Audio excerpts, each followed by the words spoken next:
pessoal. De quanto tempo você precisa para aceitar uma condição que aparece na tua vida? Às vezes somos surpreendidos por N questões. Pode ser financeira, pode ser amorosa, a perda de alguém na família e também uma doença. A esquizofrenia, quando ela chega na nossa casa, ela chega assim abrindo o chão, né? A gente fica às vezes sem saber o que fazer. Na maioria dos casos, você não sabe a quem recorrer, o que fazer, a quem procurar, e a gente se sente no limbo. A questão é que geralmente as famílias adoecem tanto quanto a pessoa que tem esquizofrenia, justamente por não saber a quem procurar, o que fazer, a melhor forma de você conduzir as situações que vão se apresentando no dia a dia, né, no decorrer do tempo, em que a doença vai se apresentando de diversas formas, e a gente fica ali nessa situação que não sabemos o que fazer, nos sentimos perdidas, solitárias, ou os pais também, né, os homens se sentem solitários, perdidos, mas a gente precisa aprender a aceitar algumas coisas, por mais difíceis que elas sejam, como é o caso da esquizofrenia, a gente precisa aceitar que nós vamos ter um familiar um pouco diferente dentro de casa, né? A gente precisa aceitar da mesma forma que se aceita uma outra condição e também, por mais difícil que seja, uma outra doença, uma outra patologia, aceitar. A esquizofrenia mexe com a mente, né? Que mexe com o comportamento da pessoa. E a gente sabe da negação de muitos pacientes em não querer fazer o tratamento porque a pessoa não se vê na condição de doente. E aí nessa a gente vai adoecendo junto porque você não consegue convencer o teu familiar de que ele precisa tomar o medicamento, de que de repente ele precisa ter um acompanhamento psicológico, né, de que ele precisa ir ao psiquiatra, para que ele possa melhorar, estabilizar, que ele possa socializar um pouco mais. E nessa de você ficar ali enxugando o gelo, né, como a gente se sente, a gente vai adoecendo muito, porque a gente gasta todos os argumentos que tem para fazer com que a pessoa aceite essa condição. E é um tempo perdido de forma muito desgastante, né? Ele não é perdido quando a gente tem, né, a resposta positiva, quando a pessoa decide realmente se tratar, tomar os medicamentos, frequentar um CAPS ou ir ao psicólogo ou ao hospital dia. Mas quando a gente não vê isso, é um transtorno muito grande, desgastante, esgotante para nós cuidadores diretos. A pessoa que vira cuidadora, e isso aí independe da patologia, né, mas que a pessoa necessita praticamente dos teus cuidados diretos, nós não temos um salário. Né? Se você não tiver uma boa aposentadoria, você não tiver um trabalho que você tem um bom salário, você se vê afundando na areia movediça. Né? Porque o que você faz? Você cuida do teu familiar? E como que você obtém recursos para manter esse familiar? Como que você se mantém saudável mentalmente se você sequer está conseguindo fazer com que essa pessoa da sua família, seja um esposo, um filho, né, uma mulher, a mãe, pai, um irmão que tem esquizofrenia, né, como que você vai cuidar de você se você não consegue fazer com que essa pessoa aceite que ela tem esquizofrenia e precisa se tratar? Então nessa nós vamos adoecendo, nessa nós vamos nos afundando nessa areia movediça, e é quando vai batendo na gente também a depressão. E a depressão, gente, quando ela vem, ela também não manda aviso, né? E aí a gente precisa parar de romantizar qualquer transtorno. Pode ser a depressão, a esquizofrenia, o transtorno afetivo bipolar, uma síndrome do pânico, né? Quando você tem aquelas crises de pânico, ansiedade, porque a gente, com o tempo, você vai gerando tudo isso em você. Quando você não tem essas respostas positivas do teu familiar. Porque quando tem, a vida segue. Com as suas dificuldades, né? Com os seus desafios, vez ou outra, mas com mais, digamos assim, leveza.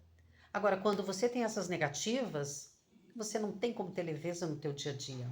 As famílias se desconstroem, né? Casamentos às vezes vão pelo esgoto, e a gente fica nessa situação. E como que você lida com isso? Você sabe? Então, o que fazer, né? Procurar ajuda. A mesma ajuda que a gente procura para o nosso familiar, a gente tem que procurar para a gente também.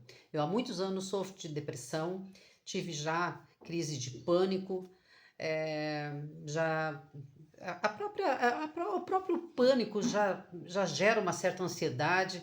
Eu, quando eu vou palestrar ou quando eu vou fazer qualquer viagem que seja, principalmente viagens de avião, e não é porque eu tenho medo que o avião caia, não é isso, mas geralmente porque eu vou participar de algum evento, eu tenho crise de ansiedade, daí eu tenho que tomar um benzodiazepínico para me dar uma acalmada, para ver se eu fico mais tranquila. Não é medo de morrer, é alguma coisa assim que é meio que inexplicável. Quando eu tive o pânico, sim, eu achava que eu ia morrer, independente de qualquer coisa. Mas a depressão eu já cuido já há muitos anos, mas de vez em quando ela vem bem forte. Ela vem, daí eu me deixo ficar uns dias de cama, eu durmo muito. Agora há pouco tempo eu fiquei 4 dias que eu dormi direto, foram 4 dias sem tomar banho, sem escovar meus dentes, sem comer, né? Mas passou esses 4 dias, eu falei, preciso começar a me reerguer e consegui. De vez em quando ela aparece de novo, às vezes o problema do antidepressivo também tem seus efeitos colaterais, então eu tenho a síndrome da perna inquieta. Então, junta tudo, junta a esquizofrenia com a tua depressão, né? Aí com os efeitos colaterais em você também, né? Dos medicamentos. Isso aí acaba criando na nossa cabeça um turbilhão de, de perguntas, né? Que muitas vezes não encontramos respostas. Eu sei que muitas pessoas são contra a minha fala, já muita gente falou muita coisa a meu respeito sobre dizer que eu não tenho propriedade para falar, porque eu não sou a voz das pessoas com esquizofrenia, porém eu sou a mãe de uma pessoa com esquizofrenia. Né? E por diversas vezes eu fui a voz dele, porque ele mesmo por si só não conseguia, não que ele não conseguisse falar, mas em determinadas situações a pessoa ou ela não tem a defesa ou ela não tem argumentos. Né? Pessoas falam que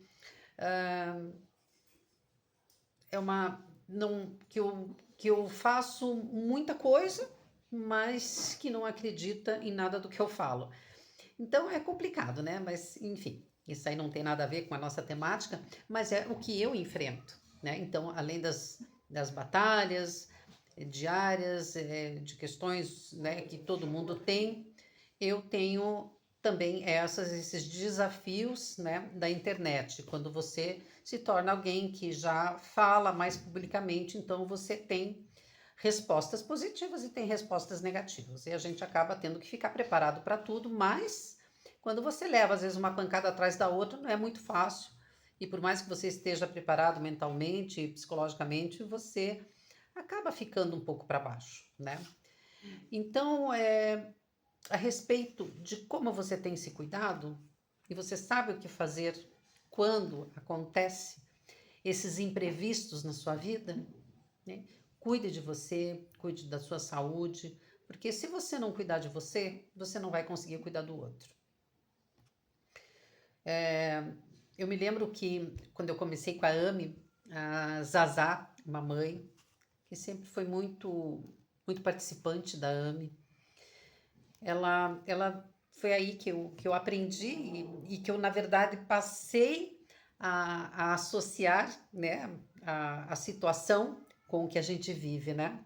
De quando os as aeromoças, né? Como é que é? Hoje tem outro nome, né? Os tripulantes falam que a partir do momento, né, que tiver despressurização nos aviões, máscaras cairão, coloque primeiro em você e depois no outro. E é exatamente isso que acontece na nossa vida. Primeiro a gente tem que se cuidar para poder cuidar do outro. Porque eu percebo em mim que quando eu não estou bem, que eu fico muito mal, que eu realmente a depressão me pega, e nem sempre a gente precisa ter um motivo, porque depressão também, né, é algo aqui, ó, lá dentro da nossa cabecinha, né? São os neurônios, dopamina, serotonina, juntar tudo. A gente a gente percebe o quanto fragilizada nós ficamos, vulneráveis nós ficamos.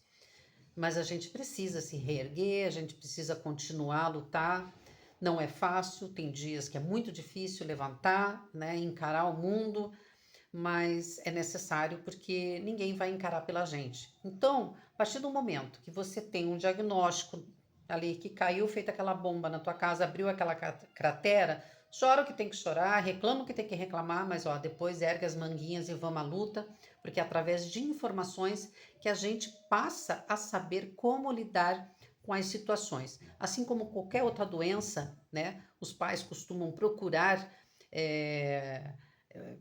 a melhor forma de lidar, né, com o seu filho ou com o seu familiar que apresente uma condição, né, que chega ali de surpresa e pega todo mundo de surpresa, através das informações, procurando ler bastante.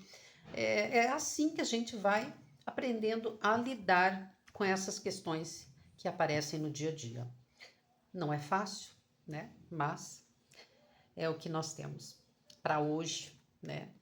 Viver o dia de hoje da melhor forma possível. A AME, nós temos aqui essa cartilha, Cultive o Amor.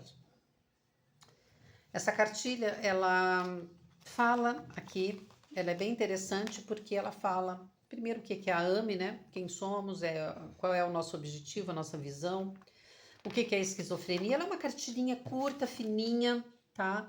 Mas que ela te traz ali como é que eu falo?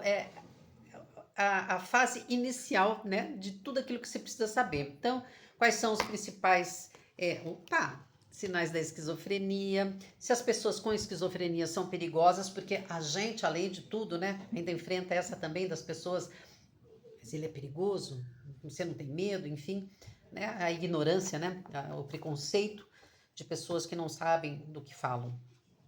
Se as pessoas com os transtornos mentais são incapazes de responder pelos seus atos, né?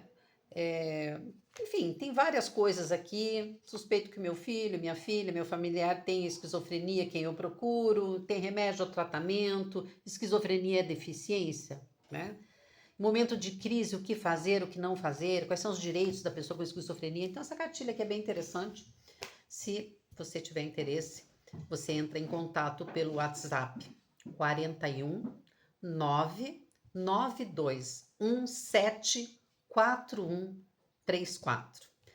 Bom, pessoal, eu falo aqui de como é a minha vida, de como é a minha vivência, de como é a minha visão com relação, né, ao que eu enfrentei e enfrento atualmente, né, que isso fica para uma outra oportunidade.